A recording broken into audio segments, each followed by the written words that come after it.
અંકલેશ્વર તાલુકા આરોગ્ય વિભાગ દ્વારા વિશ્વ વસ્તી દિવસ નિમિત્તે જનજાગૃતિ રેલીનું આયોજન કરવામાં આવ્યું હતું, જેમાં તાલુકા આરોગ્ય વિભાગના તબીબો અને આરોગ્ય કર્મીઓ જોડાયા હતા. આ રેલી તાલુકા આરોગ્ય ખાતેથી નીકળીને ચૌટા નાકા થઈ પરત કચેરી ખાતે પહોંચી હતી.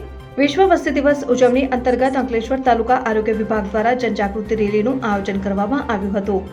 વસ્તી દિવસ ઉજવણી અંતર્ગત માતા અને બાળકની સુખાકારી માટે ગર્ભાવસ્થાના સ્વાસ્થ્ય સમયની થીમમાં બનાવવાની યોગ્ય ઉંમર જ્યારે શરીર અને મન હોય તૈયાર રાખવામાં આવી છે, ત્યારે અંકલેશ્વરના તાલુકા આરોગ્ય અધિકારી ડોક્ટર સુશાંત કઠોરવાલાની અધ્યક્ષતા હેઠળ તાલુકા આરોગ્ય કચેરીથી આરોગ્ય વિભાગના તમામ તબીબો અને આરોગ્ય કચેરીઓ દ્વારા કર્મચારીઓ દ્વારા જનજાગૃતિ રેલી યોજાઈ હતી ને આ જનજાગૃતિ રેલી મુખ્ય માર્ગો ઉપરથી ચૌટા નાકા પહોંચી હતી ને બાદમાં આરોગ્ય કચેરી ખાતે પરત ફરી સંપન્ન થઈ હતી.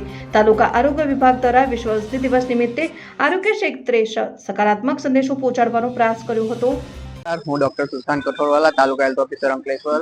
આજરોજ 11મી જુલાઈ વિશ્વ વસ્તી દિવસ 2025 નિમિત્તે માં બનવાની ઉંમર જ્યારે મન અને શરીર હોય તૈયાર આ થીમ પર વિશ્વ વસ્તી દિવસ અંતર્ગત રેલીનું આયોજન અંકલેશ્વર તાલુકામાં કરવામાં આવેલું છે.